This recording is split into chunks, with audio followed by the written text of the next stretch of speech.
Hey, moguls in the making. I'm Byron Jamal, your premier love and success coach, and your host for the Mogul in the Making Mastermind tonight. Our topic tonight is finance. I'm so excited that you are here and ready to get your bag right. So let's go.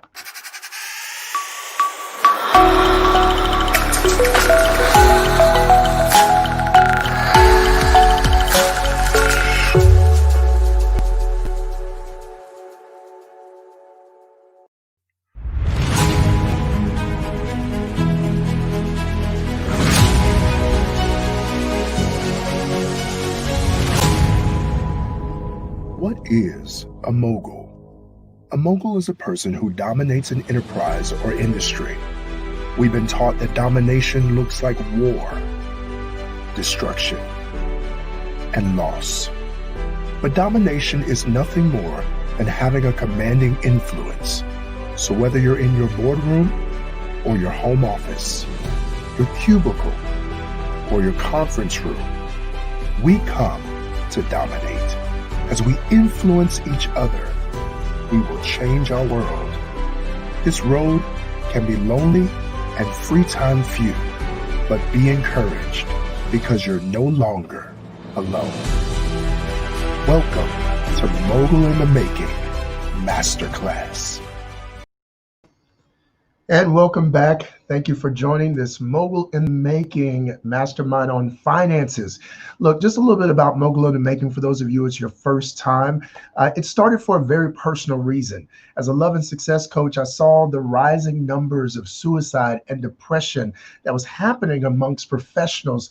And it showed that even the most successful people can still have problems in their relationships and in their personal lives. While working in politics and working in entrepreneurship and working in entertainment and corporate life, I learned that there was a lack of camaraderie that was happening. It was the difference that people needed in order to really feel connected and grounded. Well, today we are not alone. We have some dynamic Black young entrepreneurs who are coming on to help us with finances today. I'm so excited about each of them, but before they get on and before we introduce them, a little surprise. Let's go.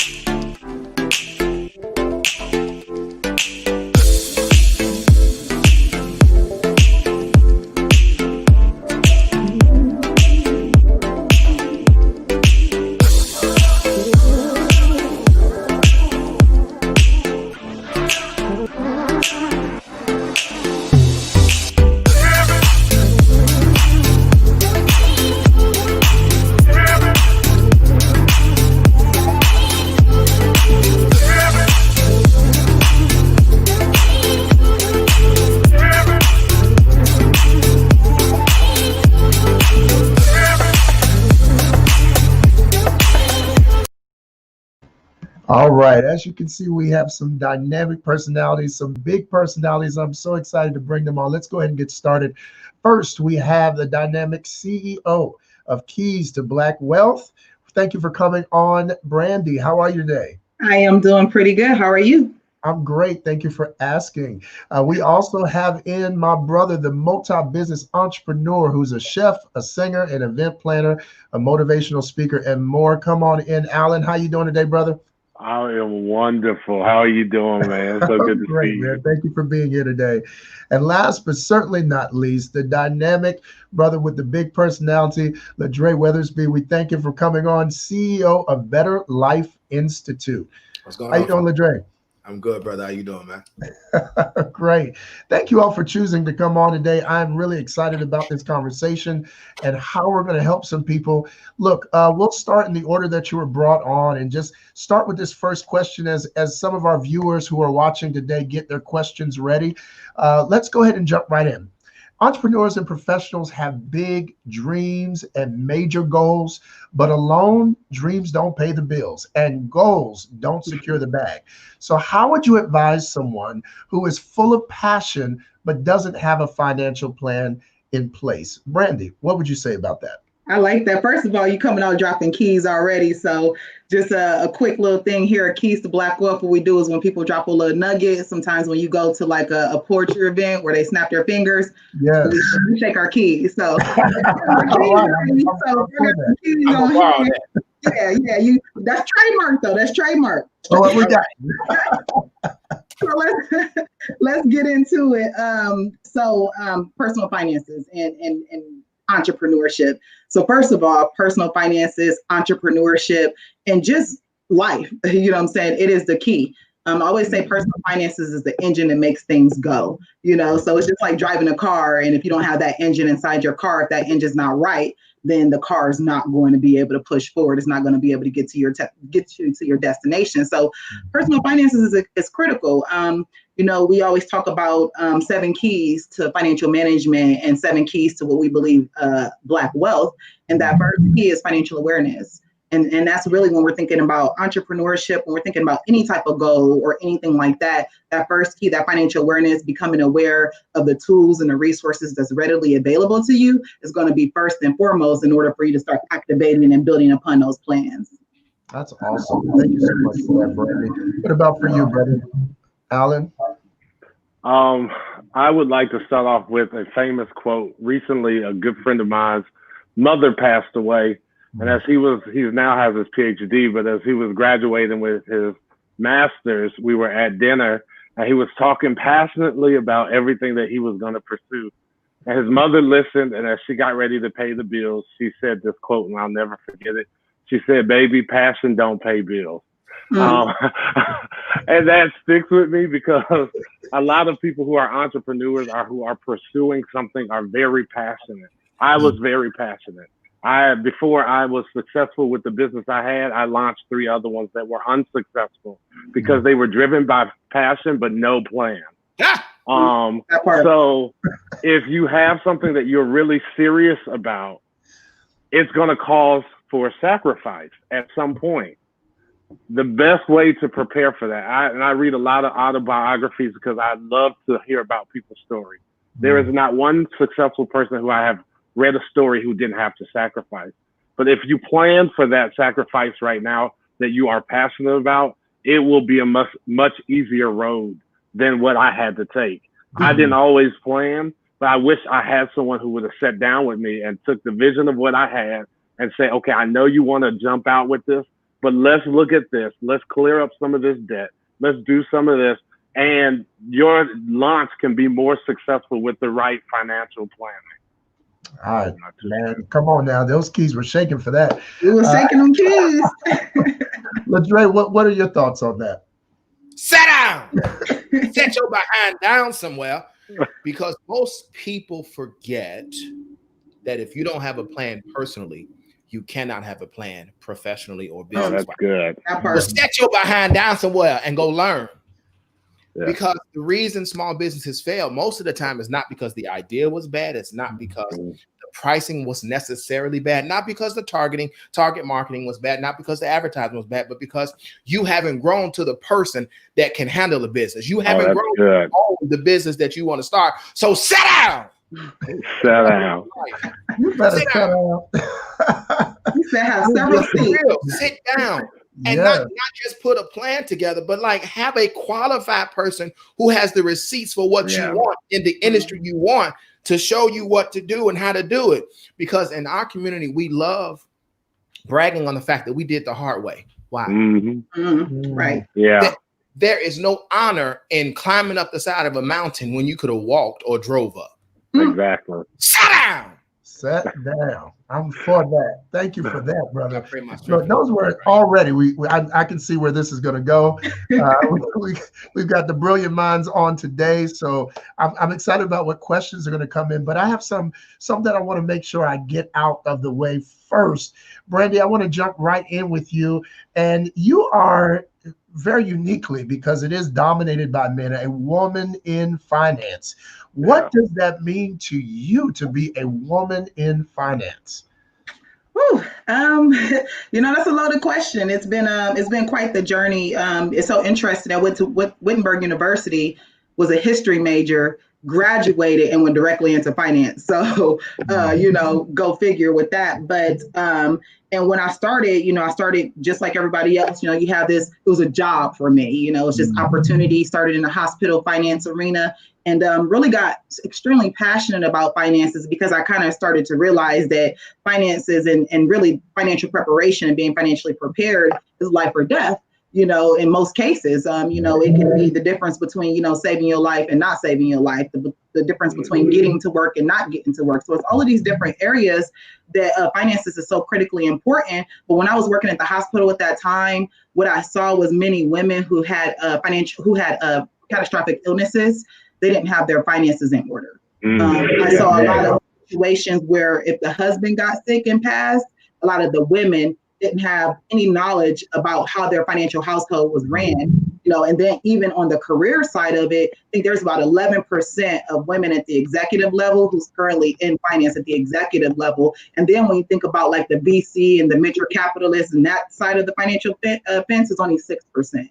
In women in that area. So being an executive level financial profession, for me, number one, I mean, I know that, there is somebody who's looking behind me. There are some young kids, some young girl, some young woman who's looking and say, hey, I want to tap into that industry. Can it be done? And we always say the best way to believe that you can be something is to see someone who's already doing it, who is just like you. I have really good. Yeah, I have the opportunity to pave the way to knock down some barriers to access. And that's really what it is, barrier to access. But then also on the other side of that coin is, women and them actually planning in their household, being an active role as far as financial planning and financial management in their household. And that's critically important because when you think about household, and I know this, when you think about marriage and partnership, it's a partnership. And oftentimes people forget about the business side of that partnership. And with business side comes the financial piece. And the partnership is only going to be as strong, as the strongest person in that household. That's why it's critically important for both individuals to have a hand in the financial management piece, because it is a partnership. So, I get to inspire, I get to lead, I get to knock down some barriers from like the women in the household side, but then just women in leadership and saying that this is an attainable industry. We can tap into it, and it's no longer the good old boys club, we tapping in, but I do love it. I love and respect the industry. It's serious business. I mean, we manage people's lives. We manage people's, personal finances, which gives them choices and options and flexibility. And when you start pulling back those layers, choices, options, and flexibility, that's financial freedom. I mean, that's when you tap into financial freedom. So, I mean, it's huge. And it's definitely been an honor to be in this space. And I take it very serious. I absolutely love what I do, super passionate about it. And, just super excited to continue to grow. I'm here to stay. I've been here for 15 years. And, hopefully I can, ride this wave and continue to work and knock down barriers. Oh, wow. We appreciate your presence. We need it. It's so essential. And thank you, because Alan, for you working with women in the various fields that you work in, have you seen this proof of Brandy Avery and the necessity of it to have more women on that level? Oh, let me tell you, this is the season of the woman. And I am a man who celebrates, and I am not intimidated by a powerful, successful woman.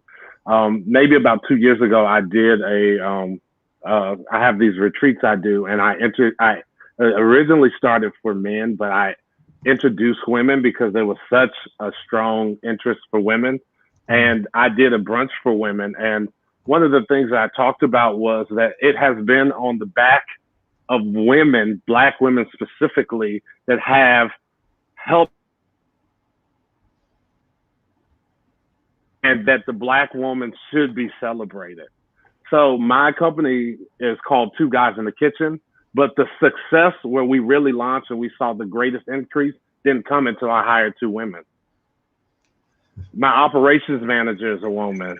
My office manager is a woman. As a matter of fact, my team is 98% women. Mm-hmm. And I don't think that I could find harder workers. I don't think I could find more dedicated people. And these are not just women who are just like, secondhand labor workers. These are educated women, 2 and 3 masters, PhDs, raising families, single mothers. I mean, who could do that? So why wouldn't I invite them to come and help me build my company? Why wouldn't I invite them to come in and put their touch? Why wouldn't I invite them to see what I don't see? Right. Why wouldn't I invite them? As good as I am, I call it staffing your weaknesses. I staff my weaknesses, and I staff my weaknesses with people who have expertise in areas that I don't. And some of those people who have helped me build the business in which I am in have been beautiful women. They are brilliant. They are leading. And I think that men just, I don't know, you either got to get out the way, because these women are not playing. They're getting educated. They are coming. They're taking over major positions. You have to make room for them. They have, again, we couldn't be who we are, all of us.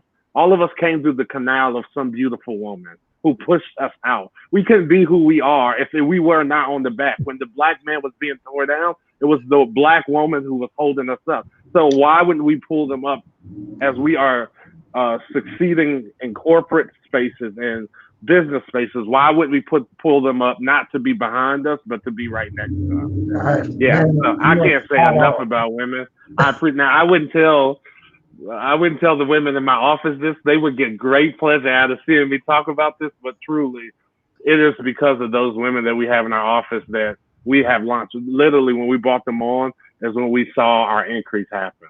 Wow. I love that. Well, that is to the point here of why that question was so important, because as a community, as a Black community, we have to bring in everybody. We have to include all of our Black family in order to rise together. And so seeing the elevation of the Black woman is exciting, because that means that we're all going up.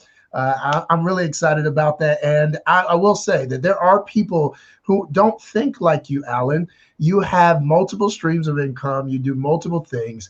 And there are those people that would say, I have my one thing that I love to do, and this is all I do. What would you say to that person who has one dream, one goal, and doesn't want to focus their financial energy into anything else? I would say do that, but do it extremely well. Mm-hmm. So my mentor, he says something to me, and he says, I believe in that if you're going to do something, become the master of your industry. How do you do that? So if you are, everyone is not like us. They can't focus on multiple things. I don't think there's anything wrong with that. Like, I don't think it's wrong with people who are like me who can't just focus on one thing either. But he said this to me: if you read one book in your industry a month, you will already be ahead of everyone in your industry in the next 2 years. If you are serious and you're going to focus on one thing, you better be like Michael Jordan and take that jump shot 1,000 times. Whatever you're doing, you put all your energy, your soul, your mind, everything that you can do, everyone that you can be around, every person that is in your industry, you make that the sole thing. So what is it that I think makes people successful in their industry? Is it that they are the best? No, I don't think that. I think that there's someone who can come and do what they do and do it better. But I think there is a level of persistency and consistency, and a level that a really successful person gives that is above average from what everyone else does. So if you're going to focus on that and you're going to put all your energy in that bucket, I mean, you better put everything in it. Right. Don't halfway do it. I mean, that's what I tell the people that I mentor.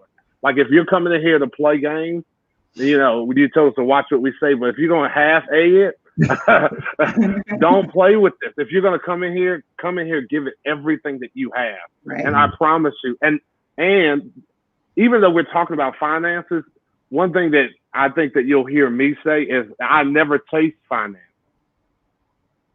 I didn't get into business to chase the money, because I believe people who chase the money always chase the money. But when you do something so well, you can be in a position where money chase you. And that's a whole different position. Ooh, that is good. Come on, keys, rather. Right, I've got the keys ready for y'all. Yes. What do you feel about that, LaDre? What do you think?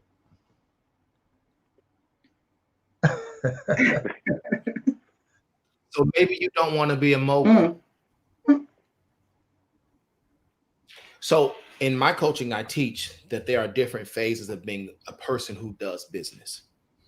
And it's okay not to want to be an Oprah Winfrey. a Warren Buffett. It's okay. But I don't think it's okay to leave money on the table. I believe, it's just y'all, this is just me, y'all pray for me. I believe that there are income streams, income reservoirs, income rivers. And the challenge with the stream, living here in the South, you know, you can walk across the street and see a little stream. I'm sorry, you see a creek, and you put two creeks together, you get a stream. You put 2, 3, 4 streams together, you get a little river. You put 2, 3, 4 rivers together, and you come up with the reservoir. What happens when you chose not to build beyond the one thing and it crashes? I know many people on March the 10th were great, but on March the 17th, they were done. And if you choose to only do one income stream, then please don't say a damn word when your money get funny and your change becomes strange, because it's your fault as a grown person to look ahead to the future. What if your one thing was taking Kodak pictures?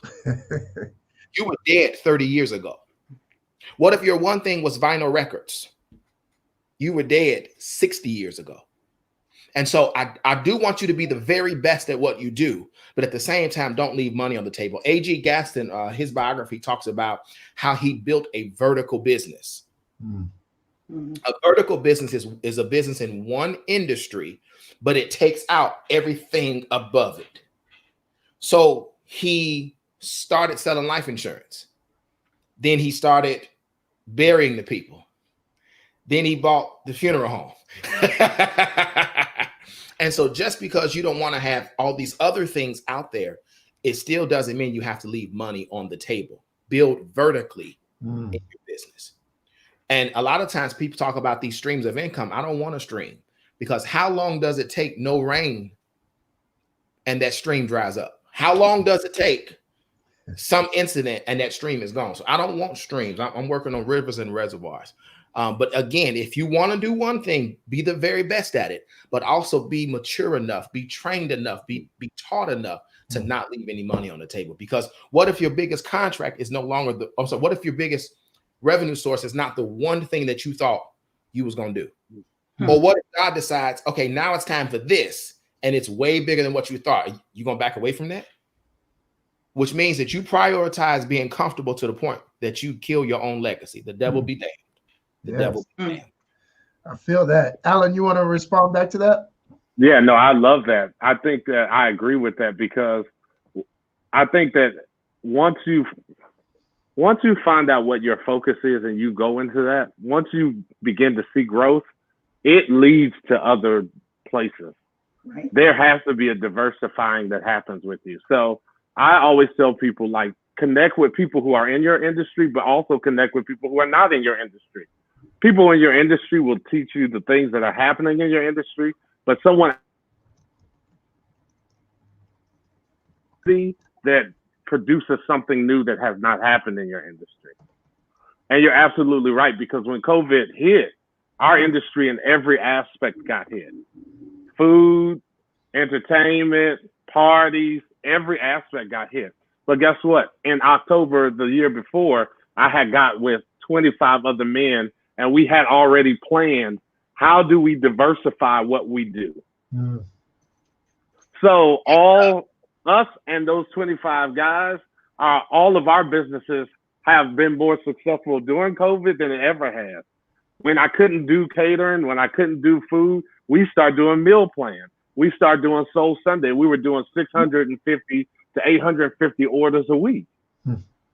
We had to cut down the number of people who worked with us, but we saw an increase in the amount of money. So we got to see our profits for the first time increase in such a short time. But that comes with, again, what he's saying, if you're going to stick with one, you better learn how to diversify that thing. And I love, as you were saying that, it was a thought, and I hope I can clarify the thought that I hear, which is, stick with one, but don't get stuck with one. Don't get stuck there. Stick with one thing that you're doing, but don't get stuck in one place in how you're doing it. Work on it, but not necessarily in it. That's good. And I know that's like a whole nother level. Someone will catch that later. Mom and pops work in it. CEOs and billionaires work on it. Yes. That part. Come on. We talking good out here today. I like this. Y'all are right on point. And part of that, the ability to access new things and have new things, part of that is what you have when it comes to your credit. And LADRE knows that very well because this is the work that he does. So for you, LADRE, how important is credit when you're pursuing a financial goal or any other goal in your life? So I founded Better Life Institute. And as I've been doing this, this is year number 6. I finally have the clarity that you better not separate credit from cash flow. If you separate credit from cash flow, you're probably going to be in trouble later. Why? Because there comes a time, if you are really building a business, if you are the best at what you do, if you are not going to leave any money on the table, there comes a time where an opportunity arises. Come on, Richest Man in Babylon. And it's time for you to jump on it. I love that book. That's my favorite book. Yes, I got it right there. Right. Yes. All right, Mogul. Yeah. Come on, let's go, brother. Come on with it. If y'all knew how much I'm trying to stay right here. Yeah. No. But if you only knew how much you shoot yourself in the foot, the old folks would say, don't wipe your nose and smite your face, whatever that thing was. You cripple yourself when you are only focused on cash flow. Because what happens when your business is growing to the point that you have to upgrade your physical facility. You have to come out of your home office. You have to hire somebody. And anybody with employees knows you can't always pay them on cash. And so, again, as I said earlier, you have to develop it personally because the principles are parallel. So if your personal credit is what's on toilet paper, because you chose not to use that one. Hey, I say stuff in church, and 5 minutes later, it hit them side the back of the head. Everybody go laugh. I was off that comment already. But if your personal stuff is trash, then you can't build on the business side. But imagine that opportunity happened, and there are pay-to-play opportunities that will take you from the penny pinching, pole mouth, poo butts who keep your business operating at a 0.001% profit margin. The devil be damned. So you have to have this credit stuff together. And it doesn't mean it's perfect, none of that stuff, but you have to be able to deal with both because there comes a time when your cash is locked. Let a customer pay you $150,000 in a wire transfer. I promise you that's not going to be available instantly. Close a deal and they give you a $500,000 cashier's check. They do wire transfer, but just go with me, get the idea. You're going to need credit in the meantime, but you got to learn what credit is really for. Credit was not meant to go buy something that was worth what's on toilet paper. You're not supposed to put $50,000 of food on a credit card because it doesn't have any results. It doesn't produce anything. And I only spend money if it makes me money. Yeah. Oh, that's good. Right. I don't spend money. Every time I spend money, it's really an investment. It may be the investment. Hey, I'm up here and I need to come down and relax. That's why I'm at the movie theater. It's a business expense. That's why I'm at the massage therapist. It's a business expense. Right. But if y'all can see these books in my office, it's because every time I spent money, it was with the intention that what I'm doing will make it better for me on the back end. So you can't get away from the credit side. You have to have a name that's worth something. How dare you expect to charge $1,000, blah, blah, blah, blah, blah, per hour, per plate, or whatever you're doing, and your name is bad. And so you got to hop a new city every other week. So I'm so tired of us thinking that credit is just going to buy something, but your credit is still part of your brand. Your credit is still part of who you are. And if people find out that you worth what's on toilet paper, then you'll be going to a new city every 6 months to a year to rebuild again because you won't sit down and be still. That's why I started earlier saying, sit down. We got to learn the truth. And that's a great point right there, and an awesome segue because I know Brandy as someone who has worked through some things and has built some things up. You know about taking your life struggles and learning from them. How do you lead people into learning from their financial mistakes that they've made? Yeah, that's a great question. I always start with, first of all, and I think I can't remember who said it, but it's about standing on your story, not in your story.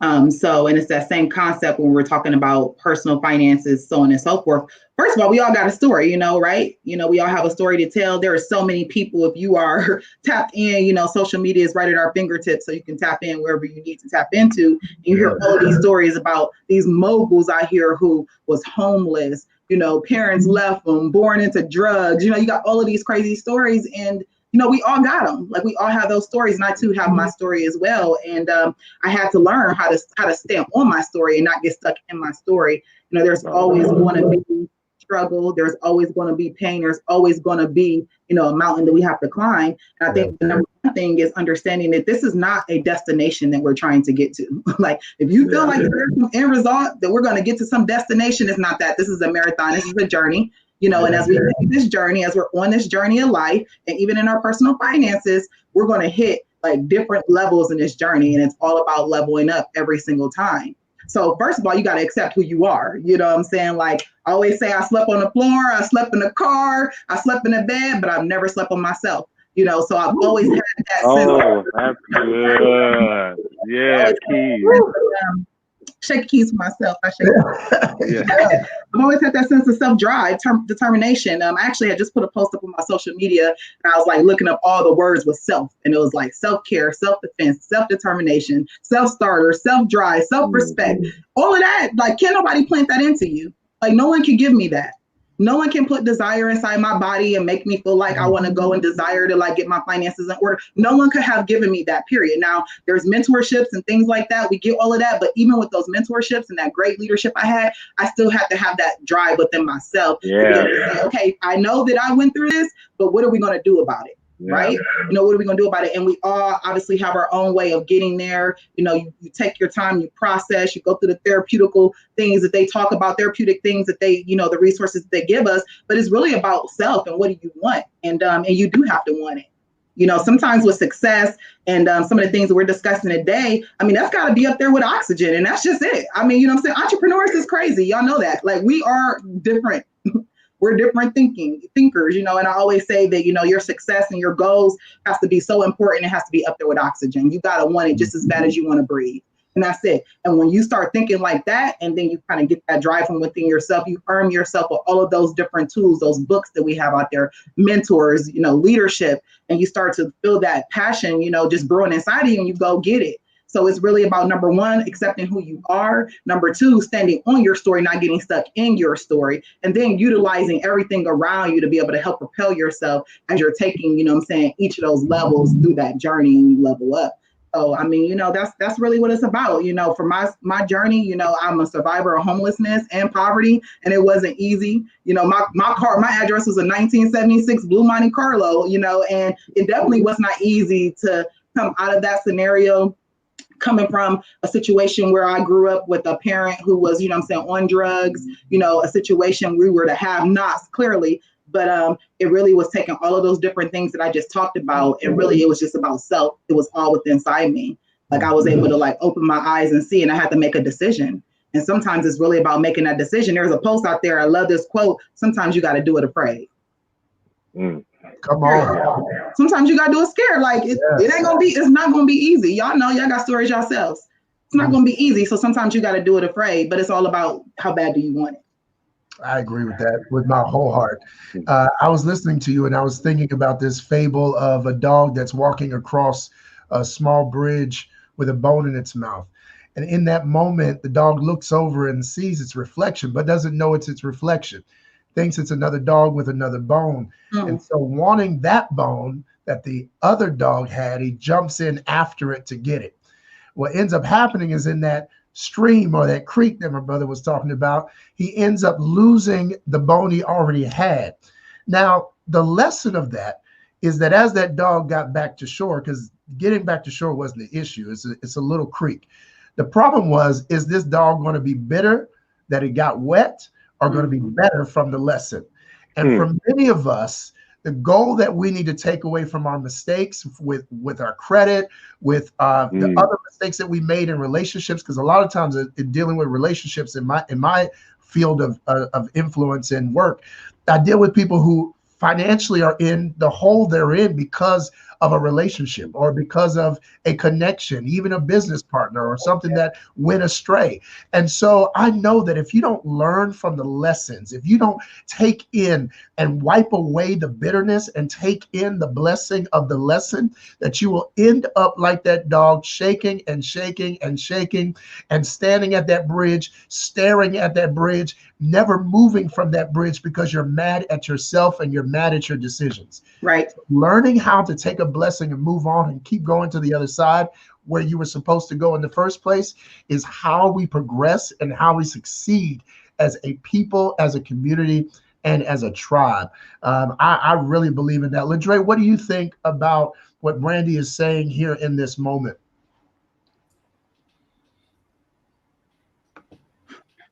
That's what I think. I was gonna throw the keys at you. Just throw them. Because I love the fact that in so many words, she said, I'm not special.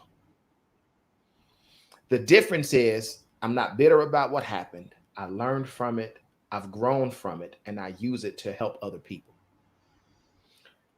And then I'm laughing at you because I was like, did you open that up? Because Better Life Institute says the foundation of the better life is cash flow and credit. So somebody told me the other day, and I almost wanted to choke them. Y'all, please pray my strength in the Lord. Like, pray for me for real. I believe in a hands-on learning experience. I'm messing. But Sandra's like, all you do is work. So who said that? And the idea was because I don't post pictures of parties and hanging out, all this other kind of stuff on social media, because it ain't none of their business. That's the problem. It ain't none of their business. But she's like, oh, you can't be, you work too much. No, I don't.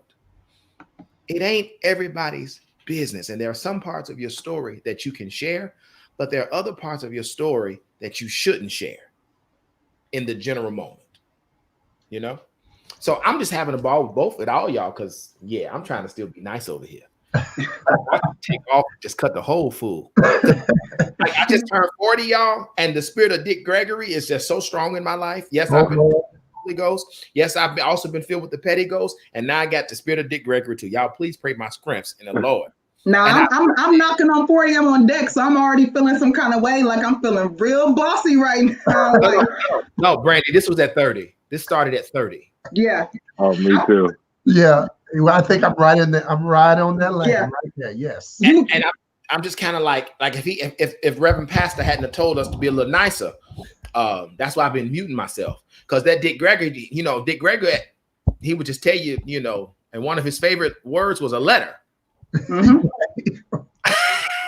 So I appreciate the conversation because so long when I was sharing the event, we've not had these conversations, and these secret monsters have been growing, and now all of a sudden it's so big you almost can't deal with it. So thank you, Brother Byron Jamal. Absolutely. Look, speaking on that, at a certain age, you kind of get your life together. That part. And what would you tell yourself if you could, let's say at 18, what would you tell yourself to do a little differently if you could and if you wanted to? I'll ask you first, Brandon, because I feel you over there a little bit. My 18-year-old self, what would I tell myself? What if I can do something better? I'm not even gonna lie. I've always been really focused. So I've always been laser focused, and I think it was because I was a have-not. Like I saw very, very clearly. I've always been aware. Now I may not have known how to get there. I may not have known, what my mode of transportation was going to be, but I always knew that there was this journey, there was this marathon that we're on. So my 18-year-old self was pretty focused, and that's just me. My lifestyle started rough growing up. My first thing as far as when I was 18, I would talk about more of the personal finance side. Those were the areas that I did not know. I was not aware of, understanding personal finances. I never forget getting to Wittenberg University, walking on campus. My first job as a work study student was looking at the verifications, and people who got selected for verification, you can come to school or you couldn't. That was all depending on your finances, your parents' finances or yours. And I saw open up one letter and they took off the verification, they scratched it off, and out fell a check. And the parent had wrote a whole check. I went to Wittenberg University, $130,000, $40,000. education. So I'm like, they wrote a whole check out. And I'm like, whoa, they cutting checks around here. Like here I am struggling to find like 10 twin size sheets. Those sheets was expensive back then and we didn't have Amazon. So you know what I'm saying? Like you know what I'm talking about, them twin size sheets. And I'm thinking to myself, like, how do you get that? Like, how do you write a check?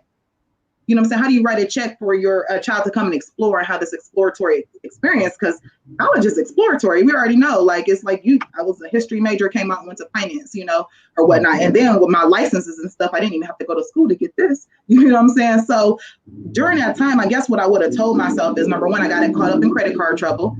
I didn't understand the value of credit. You know what I'm saying? I also have a credit background as well. And if I would have just thought like this, sometimes all good things, if it's too easy, it's not going to be good. If things come at you super easy, it's not going to be necessarily a good thing, especially with personal finances. And if I would have just told myself to stop, think, you know, with these credit cards, I literally sold my soul for a t-shirt, you know what I'm saying? And I had to go through that process of getting my finances in order because, you know, I was buying, you know, stupid things with, you know, credit cards when I was in college. And that's one thing that I did not have. If I would have known that, and if I can go back to my 18-year-old self, I would have said, pause on them credit cards. I never forget being in Sears, bought a CD Walkman, thinking I'm stunting, you know, on my CD Walkman, and I would have not made that purchase.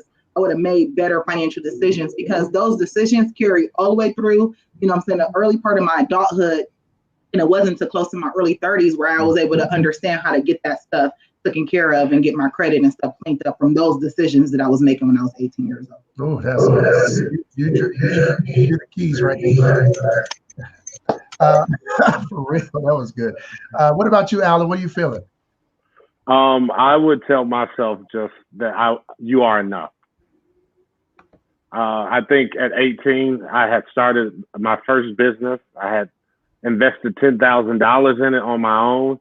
And when I look back, I was doing a lot without any direction, but I was insecure in my abilities. And I didn't have anyone around me. So I was living life waiting for everyone to confirm what I was doing when I was already enough the whole time. And it took me really when 30 was the first pyramid of hitting, being comfortable with who I am. And at 38, every day I have right on my bookshelf, I have about 55 confessions. I wake up and I pray and I say about myself, who I am. My voice has power. That I am a multi-million. I make all the declarations to myself. And I wish all of those things that are in me now was in me then. Who I am at 38 is who I've always been at 18. I just didn't know it. I didn't see it. All of the hating and the people who was hating on me and all of the things that I went through is because they saw an ability in me that I couldn't see in myself. Yes. So I would just simply tell me, it just gives me chills when I think about it. If I could just go and grab me and look me in the eye and say, you are enough. Everything, every big vision that you have, every big dream that you have will manifest itself. You are not crazy. You are enough. That's what I would tell myself. Ooh. Bam, bam, boom. Hello. LADRE, what are you thinking, brother? What do you feel? What would you say to your 18-year-old self if you had the opportunity? Which day of the week? I mean, life is so big. And so on one hand, I would say learn to focus or be intentional. No, so I'm going to go back with intentional because that's my word for probably the day after I die. So be intentional. But on one hand, that means be intentional with what's in front of you, but also be intentional because there's a whole world around you. I talk about it in the book that I co-authored, 20 Beautiful Men. If you put together all of the money in the 50, 55 households on my street in the late 80s and to the 90s when I left, you couldn't have come up with $1 million. Now, for people who miss that math, if you divide $1 million by 50, it comes out to be $20,000 a year. We're not talking about $100,000 a year for all 50 families. The average income was not $20,000 a year. So I had to become intentional to find examples that were better than what I saw. No matter where you are in life, there is an example. There is an access point. You're mad because you want way up there. You want to get to Z, but you haven't even stepped to B yet. So be intentional on the local level, what's around you, but don't be so stuck on the one tree, as the old folks would say, that you missed the forest. I would have never thought, just the way I say it, being a little nigger from Chicago, that I would have people in my circle worth 8 and 9 figures. I would have never thought that I would have the chance to be in a house with onyx floors. What? It was 80-something thousand. I'm sorry, 8,800 square foot house, something like that. And they had onyx floors. You got to be intentional. Intentional on the local level. Take advantage of what's in front of you. But don't be so stuck in what's in front of you that you forget everything else. You can't pursue it all at the same time. That's why you have to be intentional. Decide what you want and stick with it. I'm done. That's awesome. Thank you for that. Intentional. I agree with my whole soul with that, because I came into this year and I did a video about alignment. And I didn't know that all this was going to happen. This was back in January. I didn't know about COVID, but I knew that there was something in the air about being aligned, that when a kite is aligned with wind, you don't have to work hard to push it in the air. But when you're running and you're trying to make that kite go high and you're fighting against what's happening in the nature of your life, you end up exerting more. You can make it happen, but you're exerting more, you're more exhausted, and at the end, you're not able to go as far or as long. So I am excited about this conversation, because being intentional is like the number one thing that's been on my mind recently. I would also say, if I were to speak to my 18-year-old self, I would say, love yourself more. Many of those purchases that I made were based on normally trying to impress somebody else. Many of the things that I tried to wear, many of the things I tried to drive, many of the places I wanted to go were all to do things for others more than myself. I would say love yourself more. Be okay with being the oddball. Be okay with being the one that's a little weird and people don't understand. Be okay with being the rebel. Don't have to fit in. If you fit in, okay, but don't have to fit in. Fit in with your purpose. Fit in with your destiny. Fit in with your higher calling. Fit in with your power, but don't have to fit in with people. They will come to you if you are in your own space of true self-love. So that's what I would say to myself, because I know that finances would align. I know the relationships would align. I know those 8 and 7 6-figure income earners would align. I know that the credit would be right if there was more self-love. So in the work that I do, honestly, there's so many people who are, their relationships look like their finances. They on that toilet paper, right? Like it's. I told you I was going to use it. There's so many people who are in the same situation. They're going on bad dates, spending money after money after money on more drinks and more dates and more movies with people they're not even interested in, just throwing money at the wall. And I see that, but it's because of self-love. So my 18-year-old self would get a stern conversation about loving himself some more. As we're wrapping up and taking some of these questions from those who are watching, we've been getting some great feedback. I just got to thank everybody who's been watching and who's been tuning in today. This has been a great talk, and I'm excited about what we're going to do. I just want to take a special moment and highlight some of our amazing people that are in our Mogul in the Making family. So while I'm doing that, take a quick coffee break and get ready. We'll be right back in a second.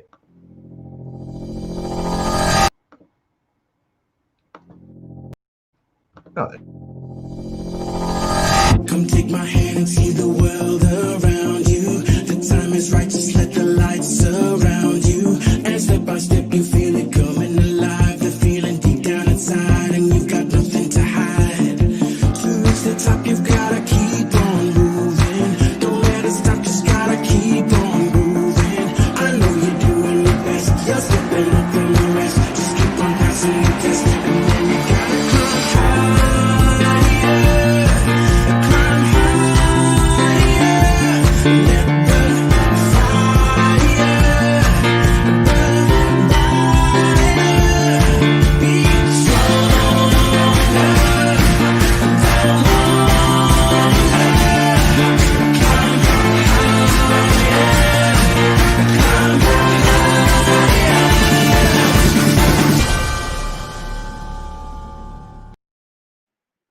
All right, we are back. Thank you for that short pause there to celebrate. I like to honor people because it's worthy and it's right.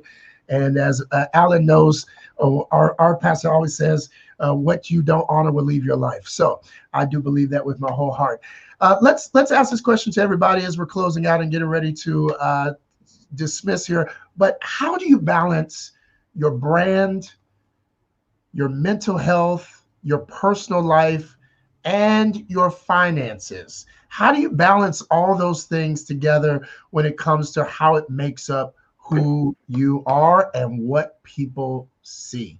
I'll start with you, Alan.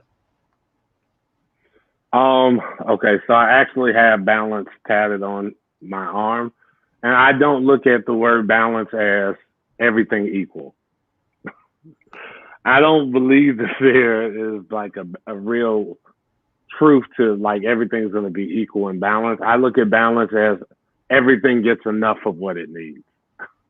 That's my own definition, making sure that whatever I need, all the things I have to balance are that I'm managing in my life, that it gets enough of what it needs.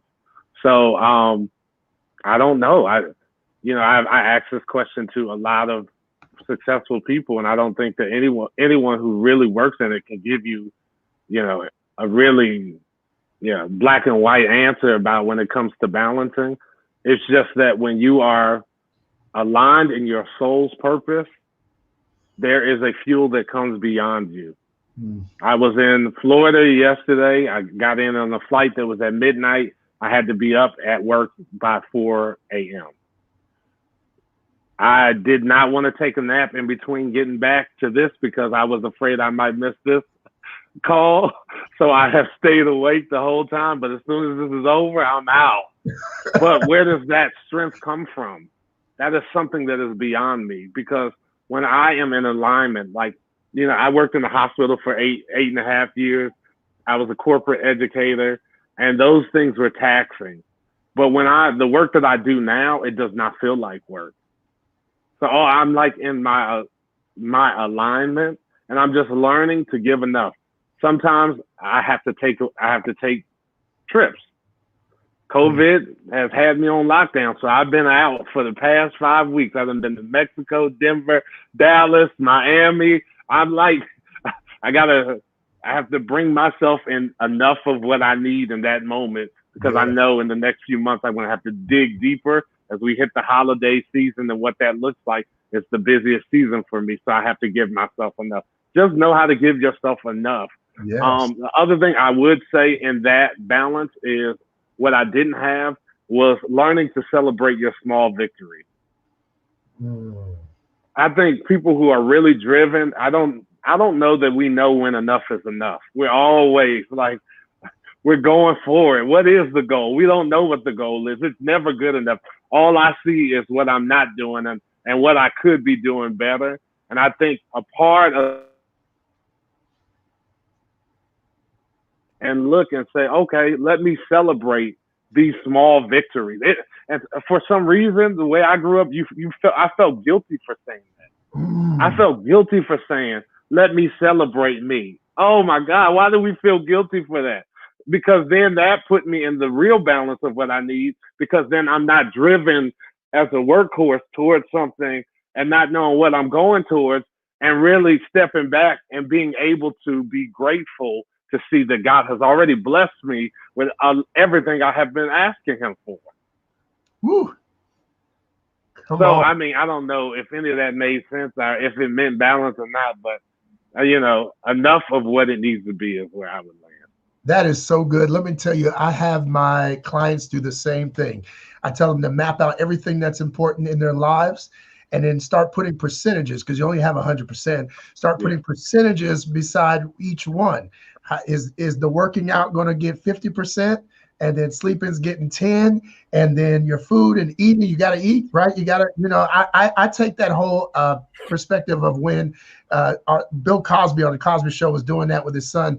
He gave him the Monopoly money, and he started taking it back from him. He was like, all right, so you going to move out on your own with this money. All right, go for it.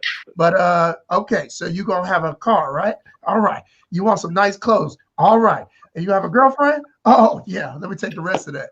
It's that's the reality. Like, there's only so much. And this conversation about finance, I think this is why that point is so key, because there is only so much. What you have at that moment is what you have. Even if you have credit, you only still have so much. So you have to know how to use every bit you have wisely. Find the balance in it and make the best decisions with what you got. What about you, LaDre? What do you think? What would you say? I am so glad that I was exposed to network marketing, because we say, if you're going to be part-time, be 100% part-time. So no matter what this specific area needs, focus on that in the time that it needs it. Yeah. Because sometimes we get so caught up in multitasking because it's a badge of honor because we were busy, but we ain't productive. I'm not going there. I'm not going there. Yeah. I'm not going there. But sometimes we're so busy that we're not productive because in the time to eat, you're still trying to wash dishes, create a business plan. You're trying to put the baby to sleep. You can't do all of that at one time. Now, the other thing I would say, outside of be 100% in the time, in the resources that you're giving it, don't be so rigid in your plan that you forget that life still calls the shots. One of my 7-figure wealth mentors, he always says this, and I was like, you crazy. He said, you can say all day long that I'm going to work. You can say all day long, I'm going to dinner to my wife. Break your leg.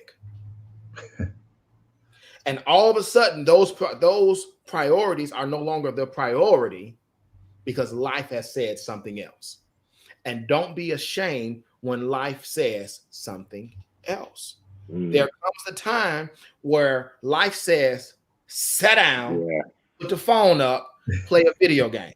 Yeah. Now, I may only get 8 minutes to do that, but I'm 100% involved in my 8 minutes. So you're going to see me down there cussing the game out. I'm like, nigga, hit me again. Right. I only had 8 minutes.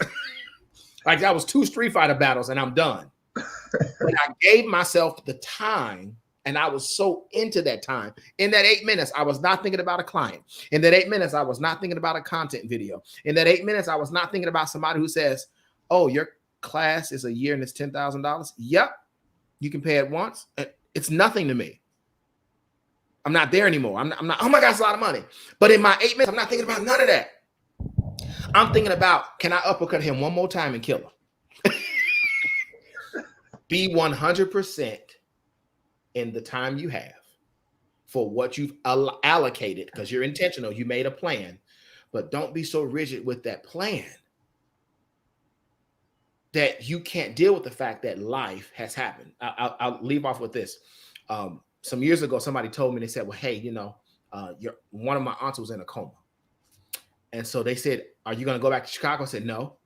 They said, why not? I said, well, if I go to Chicago because life has happened, what will I do when I get there? I'll go to the hospital. I'll pray. I'll leave the hospital and go to my mama's house. And I'm probably going to end it. But what else can I do outside of that? And can I do all of that stuff still here in Atlanta instead of going to Chicago? So even though life happened, I was not so emotional in the moment that I made the decision to do what takes care of me. That's all I'm saying. I get it. I love that. Let your presence. I said this for so many years. Let your presence be a present. Be present in the moment. Be full. Be whole in every moment that you're in. I think it's okay to multitask as long as you are giving the task the full attention that it deserves. And remember what it deserves, because some tasks don't require much, but other things do. If you got your kids, they deserve 100%. But if you have just an associate that you're trying to work on something while you're talking to them, you might be able to give them the 50 and then give the project the other 50 in that short amount of time. But you got to prioritize what gets 100 when I'm present with them, and what gets less than if I decide to give that and multitask. What about you, Brandy? What are you thinking? Yeah, so I think it's not really balancing. It's not, you're not going to balance it. So stop trying to do that. It's about prioritization. That's really what it is. I'll tell you what book that I read. I believe I read this in 2018 and changed my whole entire life. Oh my God. The 4-Hour Work Week. If whoever's listening, write this down, throw it in the chat. Tim Ferriss, I believe, the author of the 4-Hour Work Week, that changed my whole life. It just relieved me of so much pressure and stress. And he talks about in this book, like most people, they wake up in the morning, right? And he talked about it from a standpoint of answering their emails. And you answer your email from the top to the bottom, right? You know what I'm saying? Or bottom to the top, and you just go through them all the way, you know, answer all of these emails, spending hours on hours and answering those emails. Well, guess what? Some of those emails wasn't important. Some of those emails did not need your time right now. Some of those emails could wait till tomorrow, next week, or whatever the situation may be. And he talks about really prioritizing your time and how much time and when you're giving time to certain things.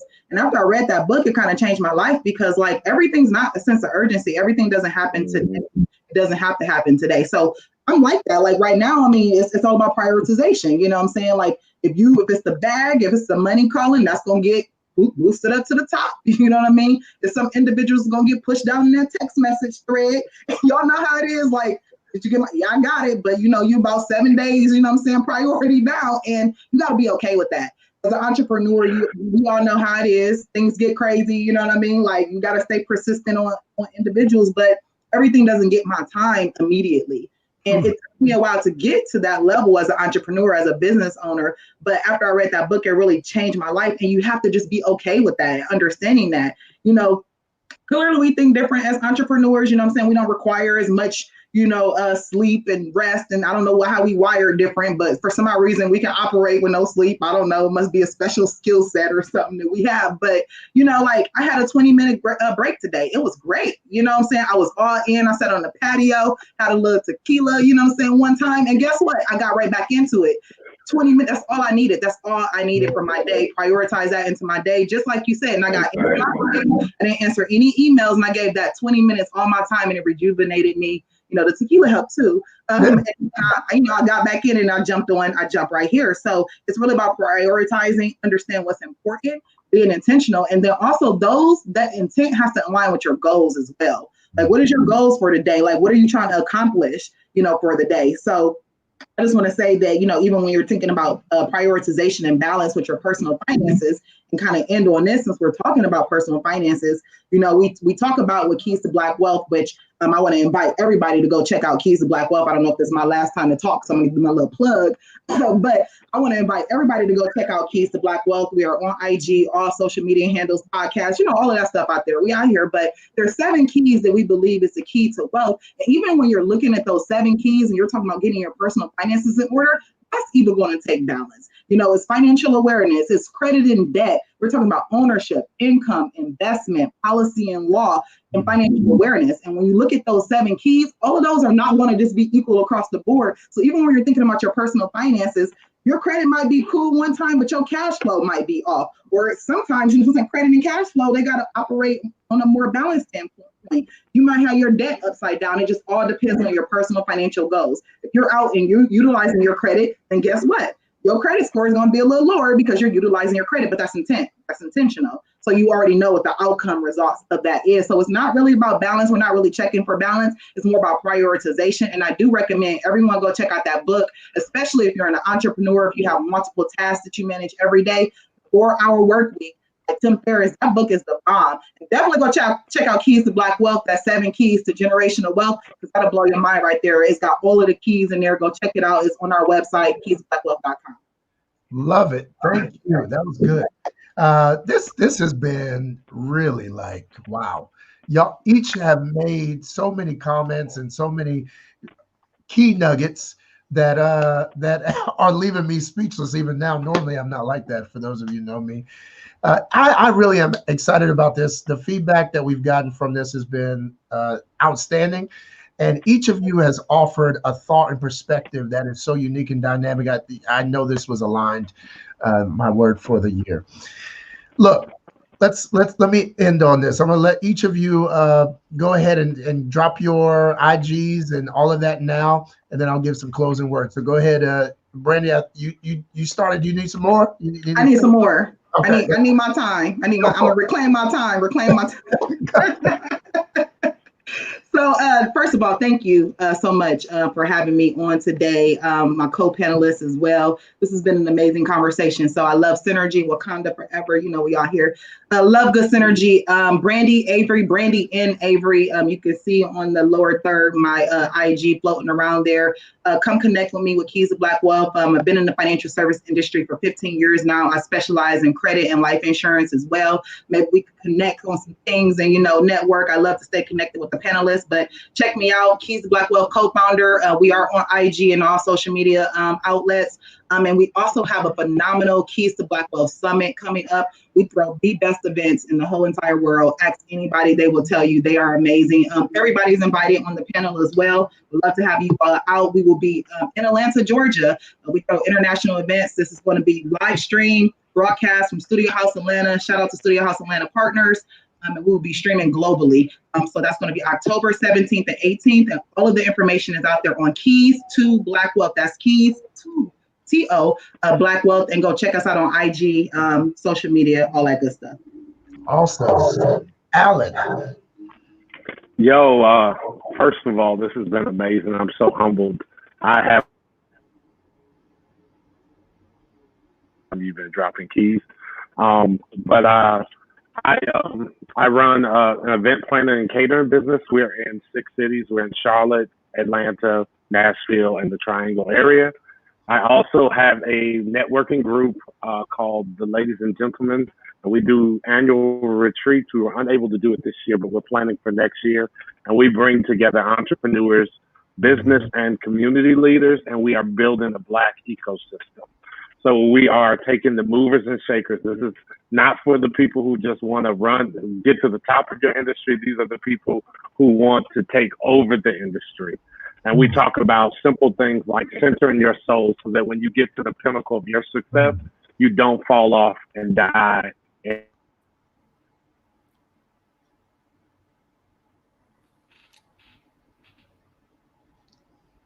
I'm interested with connecting with other thought leaders and futurists and people who are just excited about reknitting the networks of our community. And how do we get to places of influence? And how do we make decisions that see the changes we want to see? That's what I'm about. I want to get with the people who are running the stuff and say we're all friends. Happen, and if we make it happen because we run all of the positions and people do what we tell them to do. And those are the places that I'm trying to move people of color into. Yes, love that. What about you, LaDre? Y'all are some special spirits, and I don't care what nobody say. I'm the quietest one on the panel. LaDre Weathersby, founder of Better Life Institute, betterlifeinstitute.info. You can find me at Better Life Coach. Betta, BETTA Life Coach on IG and Twitter. Better Life Institute, Facebook, and YouTube. Alan, I'm laughing over here because my passion is setting us up for Black Wall Street. And I know for a fact, Black Wall Street, I understand why Black Wall Street failed. I do. Another conversation. I'm not going there. But we need to have this conversation. That's what I'm saying. Like, let me in on the conversation. I'm on in too. Right, hello. Let a brother in too. All I'm gonna say is Ikune and Matate. That's all I'm gonna say is Ikune and Matate. So I always remind people that cash flow and credit are just the foundation. Because when your money is right, you can eat better so you don't get sick. When your money is right, you can live better so you don't have fear. When your money's right, you marry the right one so you're not making $250K a year and they at $10 an hour. The devil would be damned and the devil is a whole liar. So that's why I believe that credit and cash flow are just the basics. But I tell people, you'll soon find out and agree that when life seems to be pretty good, the better life is always best. I'm always down with the movers and the shakers. And all of my course content is online. I still want a facility. I still want Better Life Institute, the building. But COVID has pushed the plans to go virtual first. So we're building, we're making moves. So we will all connect And Brandy, in October, I need there to be a breakout room for the Atlanta people. So you can go get the hotel. We can still be in the ballroom, and it could be 8 people it could be 6 people at an 8-person table, or 6 people at a 10-person table. Because I tell you, I'm itching to get out this dadgummit house. I am so tired of my house. I'm tired of cooking. Are you in Atlanta? Of course I am. Oh, what about you, Alan? I'm in Charlotte. I'm only a hop in the step away. Oh, you can hop in the car or a plane. Come on, too. No, plane, got we need, yeah, and Byron, I know you're in Atlanta, so we need all 3 of y'all there. Alan is in Charlanta. That's where he's at. Charlanta. Yes, and then you guys heard there is no COVID-19 in Atlanta, so we good. Clearly. No, not at all. But that's all. Not at all. Well, thank you all. You all really have made this what it is today, and it's been dynamic, life-changing for many people who have been watching. Thank you so much, and thank you all for tuning in, asking questions, sharing in this moment of community growth. If you haven't already, make sure you tell a friend about Mogul in the Making and what we're doing to change lives, the lives of those who want a better life. Like Brandy said, don't get stuck on your story. Do it afraid. And Alan said, this is the season of the woman. So you better act right and do right. Stick with the one, but don't get stuck in the one. I like that, Alan. And LADRE was telling us, don't leave any money on the table. It's all a business expense if you're doing it for the right reason. Here's to living our best lives and being moguls in the making. I'm Byron Jamal, a love and success coach. You can find me at byronjamal.com, helping ordinary people find extraordinary love in their everyday lives. Here's to a better life and a better day. Thank you, Brandy, Alan, and LADRE. You all have a beautiful day, and I look forward to seeing you in Atlanta. Keys to Black Wealth. We're repping it hard. Y'all be blessed, and feel free to join. I can't wait to see y'all. Talk soon. Peace and blessings.